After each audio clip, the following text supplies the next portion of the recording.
नमस्कार मित्रों, मैं अनिल श्रीवास्तव रायपुर से आप सबका अपने YouTube चैनल हिंदू धर्म सप्रमाण पे एक बार फिर स्वागत करता हूँ।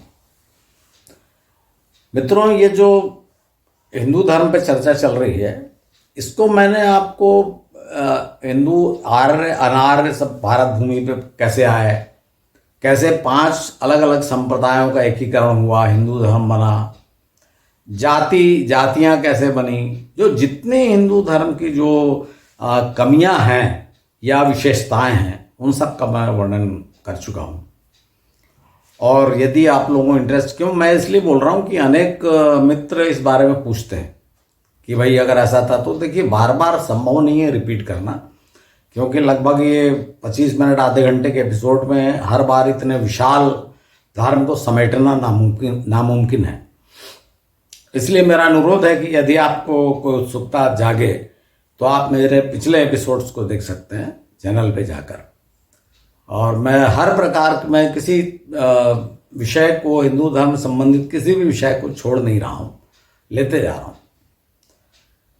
तो अब मैं आपको जो अभी चर्चा चल रही है भगवान विष्णु के अवतारों की, इसमें आज मैं आपको एक अन्य प्रमुख अवतार की चर्चा करना चाहता हूँ आपसे, और वो है परशुराम अवतार। मित्रों, ये परशुराम जी का इतना जबरदस्त प्रभाव है भारतवर्ष में। हालांकि इनकी बहुत ज़्यादा जयंती या बहुत त्यौहार इस टाइप के नहीं मनाए जाते, लेकिन व्यापक प्रभाव है इनका, उत्तर से लेकर दक्षिण तक। ये मैं आज आपको बताऊंगा। हो सकता है कि ये जो इनका जो चरित्र है, जीवन चरित्र, ये लंबा पड़े तो एक एपिसोड में ना है, 2 एपिसोड में है।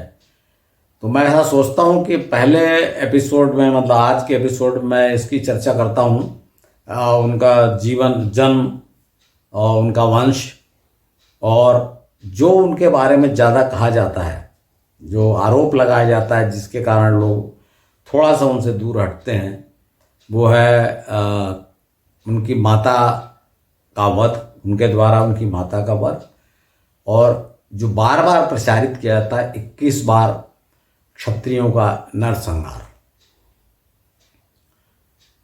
इसके बारे में हम देखते हैं कि वास्तविकता क्या है। तो आइए सबसे पहले उनके जन्म पे चर्चा कर लें। मित्रों, एक महाराज गाधी हुए, संभवतः वे कन्नौज के राजा थे, महाराज गाधी। और ये इसलिए प्रसिद्ध हुए कि इन्हीं के पुत्र हुए विश्वामित्र जी, जो बहुत ही प्रसिद्ध महर्षि हैं। तो विश्वामित्र जी के कारण सब लोग महाराज गाधी पुत्र विश्वामित्र ऐसा कहा जाता है। तो गाधी, ये मैं ये बताना चाह रहा हूं कि जो महाराज गाधी की एक पुत्री थी सत्यवती। तो महर्षि भृगु के पुत्र थे ऋचिक ऋषि। ऋचिक ऋषि से महर्षि भृगु ने गाधी पुत्री सत्यवती का विवाह कर दिया, और अपनी पुत्री को आशीर्वाद दिया, जैसे उस समय देते थे सब लोग कि पुत्रवती हो, तुम्हारा पुत्र बड़ा प्रसिद्ध हो, बलशाली हो, नामी हो, तेजस्वी हो, इत्यादि। अब वो महाराज गाधी के कोई पुत्र नहीं थे। देखिए, मैं जो बता रहा हूं, जो कथा लिखी है वाल्मीकि रामायण में वर्णित है, मैं आपको वही बता रहा हूं। जो महाराज गाधी के पुत्र नहीं था, तो सत्यवती ने अपने ससुर जी से, महर्षि भृगु से प्रार्थना की कि मेरी माता को भी पुत्र प्राप्ति का आशीर्वाद दें। तो वो फिर एक लंबी कहानी है। जैसा आपको मालूम है कि पुराणों में हर चीज को बड़े चमत्कारिक रूप में प्रस्तुत किया गया है कि वो महर्षि भृगु ने 2 कटोरे में चरु, अब वो चरु मतलब आप समझ लीजिए कुछ प्रसाद टाइप का, पूजा पाठ करके कुछ ऐसा दिया गया खाने के लिए, और कहा गया गूलर के वृक्ष और पीपल के वृक्ष को गले लगाकर इसको खा लो, इस टाइप की वर्णन है। पर इसका रिजल्ट जो है, जिसके कारण बहुत बार क्या हुआ कि जो हो जाता है ना, जो संभव जो घटनाएं घटी रहती हैं वो घटी कैसे, उसके लिए बड़ा चमत्कारी वर्णन किया जाता है। तो वो कैसे क्या हुआ, क्या वो आशीर्वाद दिया, एक्चुअली में हुआ क्या कि गलती से, मतलब वो जो वर्णन है कि गलती से चरु बदल गए, चरु पात्र जो बदल गए, या एक जगह ऐसा भी लिखा हुआ है कि जो महाराज गादी की पत्नी है, उन्होंने सोचा कि महर्षि भृगु ने अपनी पुत्रवधू को ज़्यादा जबरदस्त आशीर्वाद दिया होगा, इसलिए उन्होंने बदल दिया, इस टाइप कहानी है। तो इस एक्चुअली में रिजल्ट क्या हुआ? रिजल्ट ये हुआ कि महाराज गाधी का जो पुत्र हुआ वो विश्वामित्र जी, तो वे क्षत्रिय के राजा के लड़के थे, लेकिन वो हो गए महर्षि, सन्यासी हो गए। और इधर क्या हुआ कि ऋषि जो थे महर्षि भृगु के पुत्र, उनको जो पुत्र प्राप्ति हुई वे जमदग्नि ऋषि थे। ये बड़े भारी ऋषि थे ये भी। लेकिन वो कहानी इस तरह की है कि जब पता लगा सत्यवती को, भृगु ने बोला कि तुमने बदल दिया, वो तुम्हारा पुत्र जो है वो क्षत्रिय जैसा हो जाएगा, तो घबरा गई सत्यवती। और सत्यवती ने कहा कि नहीं नहीं, मेरा पुत्र तो ऋषि ब्राह्मण ही होना चाहिए, ऋषि होना चाहिए। पौत्र भले अब आपका गलत नहीं होगा, झूठा नहीं होगा, आपका जो वरदान है, तो मेरा पौत्र हो जाए तो ऐसा तो कोई बात नहीं, ऐसा कहानी दी गई। तो इन जमदग्नि ऋषि का विवाह राजा प्रसेनजित की पुत्री रेणुका से हुआ, और जमदग्नि और रेणुका के पुत्र हुए परशुराम। ये मैं आपको वंशावली इस प्रकार की है। अब इसमें जो है देखिए, ये एक चीज आप ध्यान रखिएगा कि ऋषि की जो पत्नी थी सत्यवती, वो भी राजा की लड़की थी, गाधी, महाराज गाधी की। और उनके पुत्र जो जमदग्नि थे, उनकी पत्नी रेणुका भी राजा की लड़की थी, प्रसेनजित की। तो यहां मैं ये बताना चाहता हूं, जो मैं पहले भी आपसे बात कर चुका हूं, कि ऋषियों की जो पत्नियां होती थीं वे राजकुमारियां होती थी, और उम्र का अंतर ज़्यादा होता था। जहां उम्र का अंतर ज़्यादा नहीं है वहां तो कोई ज़्यादा प्रॉब्लम नहीं आया, क्योंकि होता यही था कि ऋषियों की पत्नियां राजकुमारियां होती थी। लेकिन जहां उम्र का अधिक अंतर होता था वहीं पे सब कथाएं बनी। और इस केस में भी आप ये ध्यान रखिएगा कि जमदग्नि की पत्नी रेणुका राजा प्रसेनजित की पुत्री थी। अब यहां कहीं भी पुराणों में यह स्पष्ट नहीं दिया गया है। महाराज गादी के बारे में तो है कि कन्नौज के राजा थे, लेकिन प्रसेनजित कहाँ के राजा थे ये नहीं। तो यहां मैं आपको ये मैंने आपको बता दिया कि कौन किसका पुत्र था। यहां पर जो है जो लोगों को बड़े भ्रम है, और ये अभी भी आज भी स्पष्ट नहीं है कि परशुराम जी का जन्म स्थल कौन सा है। भारतवर्ष में लगभग 1 दर्जन ऐसे स्थान हैं जहां दावा किया जाता है कि परशुराम जी का जन्म यहां हुआ था। तो जब मैंने उन सबको देखा तो उसमें से 3 या 4 जो है मुझको कंसिडरेबल जिसको कहते हैं कि हाँ यहां हो सकता है जन्म। उन स्थानों में सबसे महत्वपूर्ण, जहां सबसे अधिक संभावना है, वो स्थान है इंदौर मुंबई जो हाईवे है उस पर, इंदौर से लगभग 30-35 किलोमीटर दूर महू के पास एक पहाड़ी है जिसे जाना पाव की पहाड़ी कहा जाता है। और यहाँ पर ऊपर आश्रम है, मंदिर है, तो माना जाता है कि परशुराम जी का जन्म यहाँ हुआ था। हालांकि जब मैंने पूरा स्टडी किया, आगे आपको बताऊंगा, तो जन्म भी यहाँ हो सकता है जमदग्नि ऋषि का आश्रम यहाँ हो। और बाद में आप जब देखेंगे जो उनकी जो प्रसिद्ध घटना हुई थी क्षत्रियों के संहार की, उसके बाद भी ये परशुराम जी का आश्रम हो सकता। दोनों केस में ये बहुत ही महत्वपूर्ण स्थान है, क्योंकि इन दो में से कोई ना कोई बात तो यहाँ हुई थी पक्की। वो क्यों कैसे मैं आपको आगे बताऊंगा। दूसरा स्थान जो है वो है उत्तर प्रदेश का जो शाहजहांपुर है, वहाँ उसका जो जलालाबाद करके जो गांव है वहाँ पर आश्रम है। लेकिन मित्रों देखिए, अच्छा इसके बाद पर बता, तीसरा जो स्थान है वो है हरियाणा का जो कैथल के पास में वो रेणुका आश्रम है। और चौथा है हिमाचल प्रदेश के नाहन में, वहाँ भी रेणुका झील और वो सब है, बड़ा प्रसिद्ध स्थान है, वो भी जाते हैं। तो ये जो लगभग 1 दर्जन, जैसे बलिया है, बलिया में लोग एक दूसरे को जो नमस्कार करते हैं तो जय हो भृगु बाबा की ऐसा करके बोलते हैं। तो वो भृगु आश्रम हो, मैं बताया ना, ये जब जो आपको वंशावली बताया इसमें सब महत्वपूर्ण ऋषि थे, भृगु ऋषि, ऋचिक ऋषि, जमदग्नि ऋषि। तो इनके आश्रम भी बदलते रहते थे, जैसे राजाओं ने बुला लिया तो वहाँ चले गए, वहीं आश्रम बना लिया। भाई करना क्या था, झोपड़ी, आजकल हम लोग जैसा मकान बनाए, जमीन खरीदे, रजिस्ट्री कराए तो है नहीं, आश्रम बना लिए, अपना पत्तों से, डालों से, बांस से बना लेते थे झोपड़ियाँ। तो कोई बड़ी बात नहीं थी, वो बदलते रहते थे स्थान।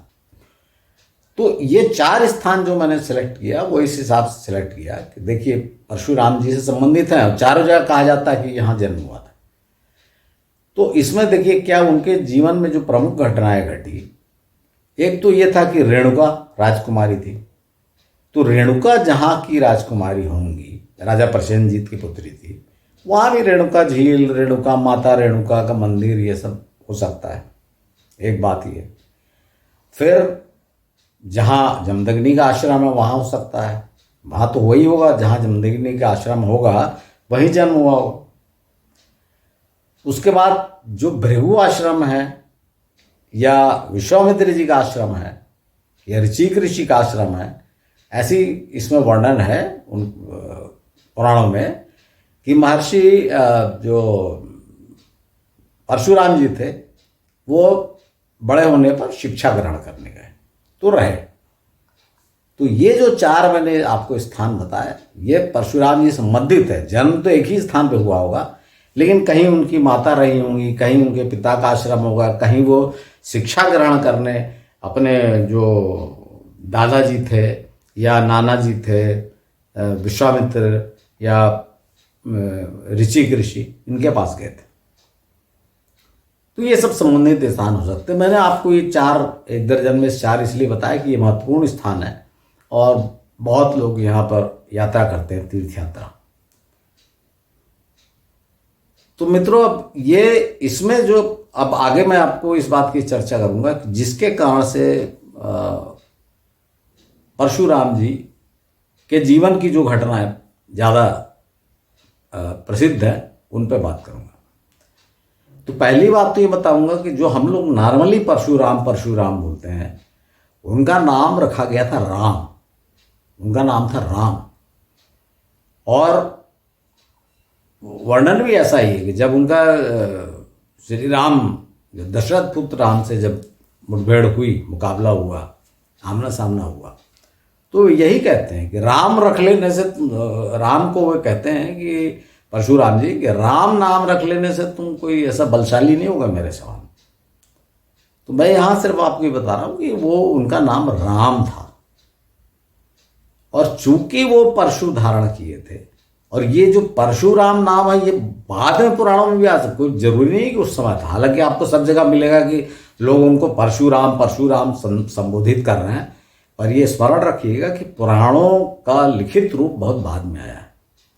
तो राम को परशुराम से अलग दिखाने के लिए, कंफ्यूजन ना हो, इसलिए उनको परशुराम परशुराम कह दिया गया। एक तो ये बात हो गई।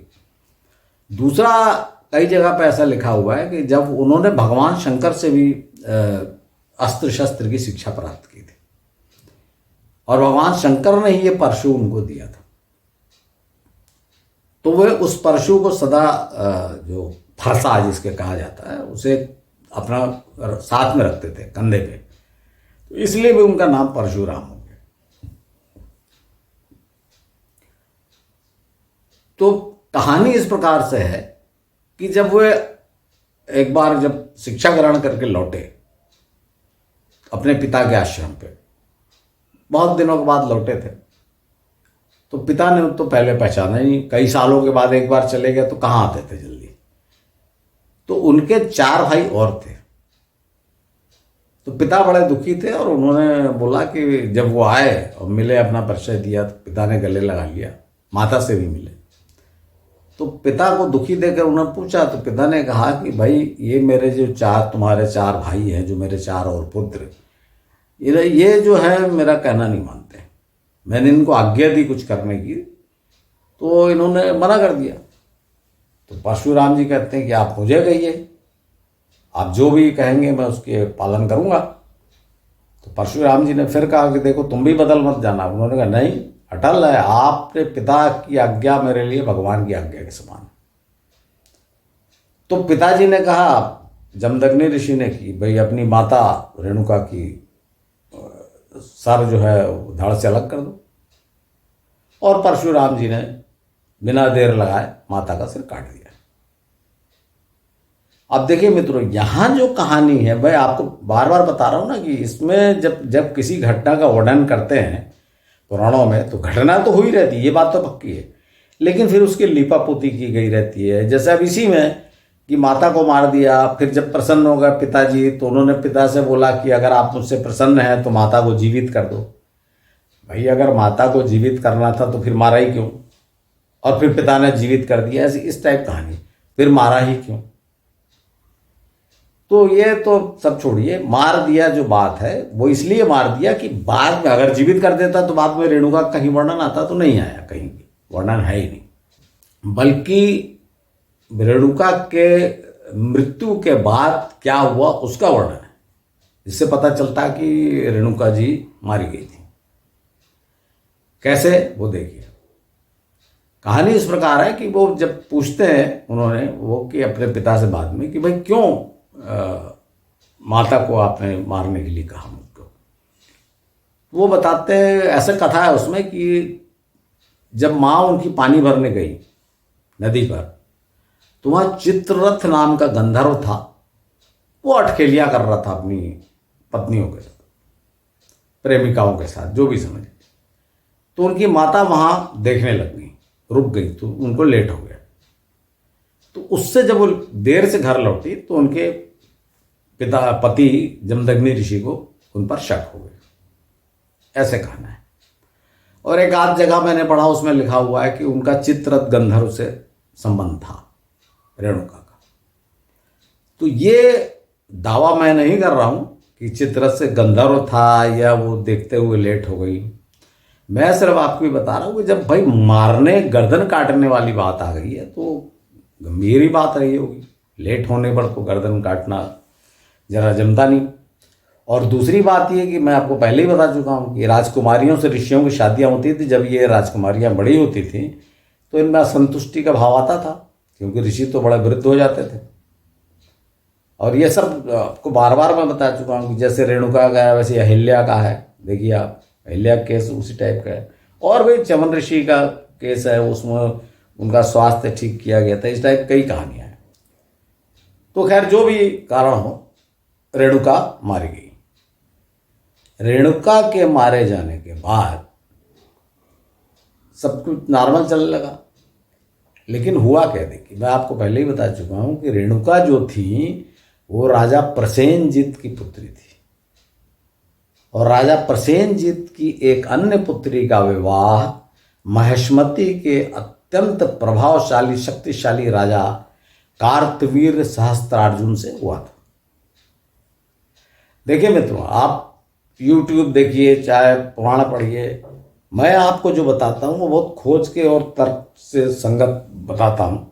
क्योंकि कहानियाँ, जैसे आपको बताया कि भाई लेट हो गया पानी भरने में तो गर्दन काट दिया, इसी तरह से कहानी है कामधेनु गाय की। कामधेनु गाय की पुत्री की गाय, वो गाय थी इनके जमदग्नि के आश्रम में, तो वो लूट ले गया था सहस्त्रार्जुन, ऐसी भी कहानी है।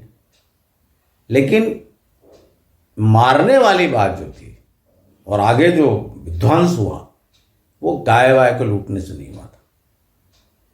एक्चुअली में जो रेणुका की बहन थी वो सहस्त्रार्जुन की पत्नी थी।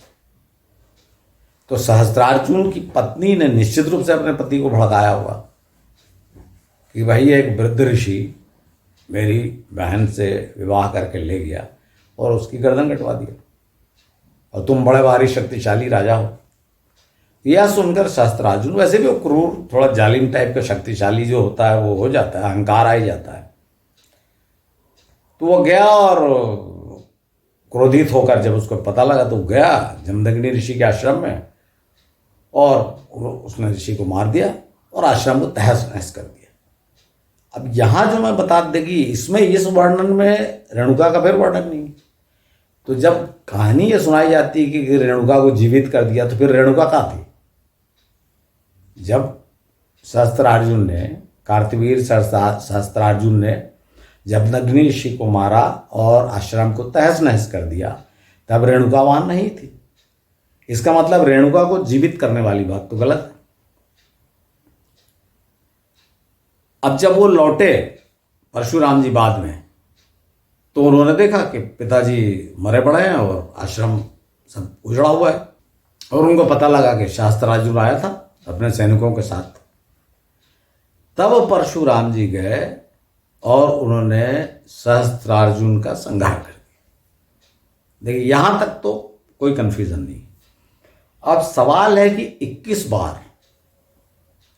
बार क्षत्रियों का संहार किया, ये कहता है बार बार 21 बार क्षत्रियों का संहार किया, 21 बार क्षत्रियों का संहार किया।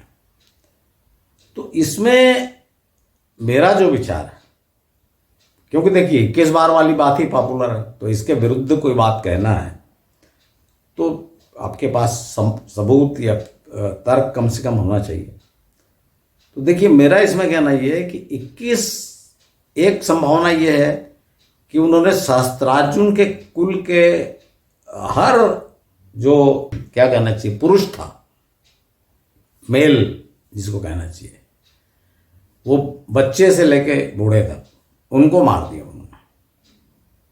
एक संभावना यह है कि सहस्त्रार्जुन के वंश को नष्ट कर दिया। और दूसरा, जब मैंने पढ़ा कि भाई, जो आगे बताऊंगा आपको, कि उन्होंने बहुत से, सहस्त्रार्जुन का राज्य तो ले लिया, परशुराम ने कब्जा कर लिया, लेकिन आसपास के राजाओं को, ये भी वर्णन है कि आसपास के राजाओं का संहार किया, अनेक राजाओं का संहार। वो जब श्री राम से बात होती है तो वो कहते हैं कि अरे भाई, मैं इस परशु से मैंने अनेक राजाओं का संहार किया। तो अगर सहस्त्रार्जुन ने और उनके वंश भर को मारते तो अनेक राजा तो नहीं होते, राजा तो एक ही था, सहस्त्रार्जुन। तो बहुत संभावना है कि सहस्त्रार्जुन का वध के पश्चात जब उनके हाथ में एक बड़े राज्य की सत्ता आ गई, तो उन्होंने आसपास के राजाओं को भी मारा और एक बड़े क्षेत्र पर कब्जा कर लिया। ये संभावना ज़्यादा है। वो इसलिए ये संभावना ज़्यादा है कि सहस्त्रार्जुन का राज्य जो है महिष्मती नगर। हाँ, यहाँ पर मैं एक आपको दिलचस्प बात बता देता हूँ, बाद में वो मेरे तो गड़बड़ हो जाएगी, कि सहस्त्रार्जुन मारा गया था परशुराम जी के द्वारा। लेकिन आपको याद होगा कि रावण जब आया था भारत विजय के लिए, रावण निकला था, वो रावण के जब मैं चर्चा करूंगा तो आपको विस्तृत रूप से बताऊंगा कि रावण जब आया था और सहस्त्रार्जुन को उसने ललकारा था, वो स्थान आज का जो महेश्वर है, जो पुराना महिष्मती नगर महेश्वर, जहाँ से रानी अहिल्याबाई ने राज्य किया था, महिष्मती नगर में कुछ दूर पे वो जगह है, स्थान जिसे सहस्त्रधारा कहा जाता है। और वहाँ पे वो है कि रावण नहा रहा था और सहस्त्रार्जुन से युद्ध हुआ। सहस्त्रार्जुन रावण को बांध कर ले आया था, रस्सी से बांध कर अपने दरबार में। तो ये कथा संभव तभी हो सकती है जब ये जो परशुराम के द्वारा जो वध किए गए घटना के पहले घटी हो। सर, मैं आपको टाइमिंग के हिसाब से बता रहा हूं कि रावण पहले आ चुका था। ये सिर्फ इसलिए कि जो पुराण में सैकड़ों घटनाएं हैं ना, वो आप अलग अलग सुनते हैं और अलग अलग पढ़ते हैं, लेकिन इनको आपस में भी देखते चलिए कि कब कौन सा, इसलिए काल, नहीं तो फिर आप त्रेता युग और द्वापर युग ऐसे करते रह जाते हैं। इसलिए एक दूसरे के से संबंध कहाँ पर हुआ। तो ये जो जाना पाव वाली पहाड़ी में बताया हूं, ये लगभग उस जगह के पास पड़ती है। इसीलिए इसमें संभावना मैंने आपको बताया कि चूंकि सहस्त्रार्जुन की पत्नी की बहन थी रेणुका, तो बहुत संभावना है कि यहाँ रेणुका का आश्रम यानी जमदग्नि का आश्रम रहा हो जाना पाव में, और परशुराम का जन्म यहाँ हुआ।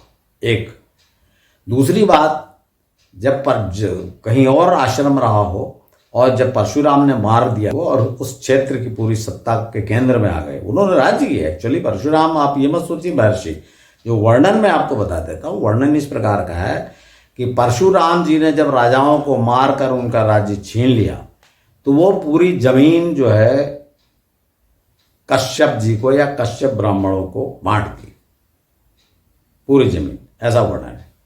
मतलब अर्थात ब्राह्मणों को ने, इससे भी बड़ा एक दिलचस्प प्रसंग आता है, वो मैं आपको बाद में बताऊंगा। इस बात को याद रखिएगा कि उन्होंने पूरी जमीन बांट दी।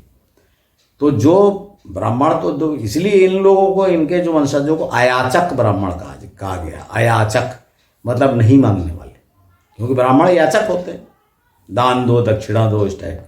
तो ये अयाचक ब्राह्मण होते हैं, क्योंकि इन्होंने राज किया। जब इनको जमीन मिली तो जमीन के अधिपति बन गए, तो ये लैंडलॉर्ड, जमींदार इस टाइप के हो गए। तो इनका जो नाम है, जब मैं वंश पे चर्चा करूंगा आगे तो बताऊंगा कि इन्हें अयाचक ब्राह्मण कहा जाता है। तो मित्रों, ये जो मैंने आपको बताया कि ये जो 21 बार क्षत्रियों का संहार वाली बात है, वो ये है कि 21 राजाओं का अलग अलग उस सहस्त्रार्जुन को मारने के बाद, या सहस्त्रार्जुन के वंश को ही समूल नाश कर दिया। और सहस्त्रार्जुन जो था है वंशी क्षत्रिय कहा गया है, और माहिष्मति का बड़ा प्रभावशाली राजा था। तो ये जो घटना है कि माता को मारना और 21 बार क्षत्रियों को संहार करना, ये दो घटनाएं परशुराम जी की प्रमुखता से कही जाती हैं। और इस पर जो आज जो उनको स्वयं को उनका वंशज मानते हैं, वे इस बात को प्रमुखता से कहते हैं। हालांकि इसमें कोई बड़ा गर्व की बात नहीं। देखिए, घटना तो घटना है कि क्षत्रिय ने ब्राह्मण को मार दिया या ब्राह्मण ने क्षत्रिय को मार दिया, लेकिन आज भी लोग इस बात की बड़ी चर्चा करते कि 21 बार क्षत्रियों को संहार किया। देखिए, मैं आपको यहाँ पर एक चीज़ बता देता हूँ, इसी का आगे एनालिसिस, कि जो 21 बार क्षत्रियों का संहार करने वाली बात गलत है। मैं आपको पहले ही बताया कि या तो उन्होंने 21 पूरे वंश के, जो सहस्त्रार्जुन के वंश के 21 पुरुषों को, चाहे उसमें नर बच्चे हों, उनको मारा हो, या आसपास के 21 राजाओं का संहार किया हो, छोटे छोटे जो जमींदार रहे होंगे इसके सहस्त्रार्जुन के। क्योंकि अगर जो जैसा लिखा है कि पूरी पृथ्वी से 21 बार क्षत्रियों का संहार कर दिया, भाई पूरी पृथ्वी से अगर क्षत्रियों का संहार एक बार भी कर दिया तो 21 बार, यानी दोबारा भी करने की क्या जरूरत है जब आपने कर दिया। तो पहले तर्क तो ये है। दूसरी बात यह है कि अगर 21 बार क्षत्रियों को संहार कर दिया तो जब वे राम से उनका सामना हुआ तो फिर ये दशरथ, जनक, ये भी तो क्षत्रिय थे ना, ये कैसे सब बचे? बड़े बड़े प्रभावशाली राजा बचे। दशरथ के राज्य में ही अनेक राजा थे, तो वे सब कैसे बचे रह गए? दशरथ का जो विवाह हुआ था वो उनके ससुराल वाले थे, काशी राज थे। तो ये पूरी पृथ्वी से क्षत्रियों को संहार कर दिया, ये बात तो वैसे ही गलत है, क्योंकि राजा लोग थे। हाँ, क्षत्रियों का संहार किया था, क्योंकि जब राम से सामना हुआ तब भी ये बात होगी कि क्षत्रियों के विरोधी हो गए थे। और उसका कारण यही था कि उनके पिता का वध किया गया था और उनके आश्रम को नष्ट भ्रष्ट कर दिया गया था, ये उनका कारण था। तो मित्रों, ये जो मैंने आपको कथा सुनाई, इसको ध्यान रखिएगा कि जो परशुराम जी थे उनका नाम राम था, पहली बात, और भगवान राम से अलग बताने के लिए उनको परशुराम कहा गया, क्योंकि वो परशु धारण करते थे कंधे पे। दूसरी बात यह है कि वे ब्राह्मण होने के बाद भी, जमदग्नि ऋषि के पुत्र होने के बाद भी, उनका जो काम थे वो क्षत्रिय जैसे थे। उन्होंने एक बड़ा राज्य पर कब्जा किया, सहस्त्रार्जुन के राज्य पर, और राज किया। ये बात आपको कहीं स्पष्ट नहीं लिखी, जी भूमि का दान कर दिया, इस टाइप की बात लिखी, क्योंकि ब्राह्मण बताया ना, इसलिए दान कर दिया लिखा है।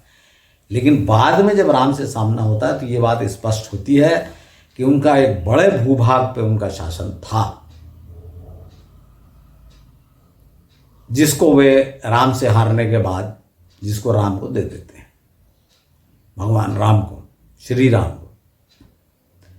तो मित्रों, ये जो मैंने आप कथा सुनाई, ये इसका फर्स्ट पार्ट समझिए परशुराम जी का। और अगले पार्ट में आपको ये बताऊंगा कि जब वो राजा बन गए परशुराम जी इस पूरे क्षेत्र के, माहिष्मती और जो आजकल का जो जिसे मालवा कहा जाए, मालवा क्षेत्र के पूरे राजा बन गए, तो फिर इसके बाद क्या हुआ, आगे क्या हुआ? क्योंकि आगे फिर बड़ी प्रसिद्ध घटना है कि श्री राम से मुठभेड़, उसमें भी बड़ा कन्फ्यूजन है। वो भी हम देखने की कोशिश करेंगे कि वास्तव में क्या हुआ, क्योंकि वाल्मीकि रामायण में कुछ और है और तुलसी रामायण में, रामचरितमानस में कुछ और है। और फिर आगे उनके वंश वाले कहाँ रहते हैं, क्या है, आज कौन स्वयं को उनका वंशज कहते हैं, ये सब बातें अगले एपिसोड में देखेंगे। मित्रों, अगर आपको आज का एपिसोड पसंद आया होगा तो कृपया इसे शेयर करें, और जो नए इस मेरे चैनल पे आए हैं वे सब्सक्राइब अवश्य करें। धन्यवाद मित्रों, आप फिर अगले एपिसोड का इंतजार करें।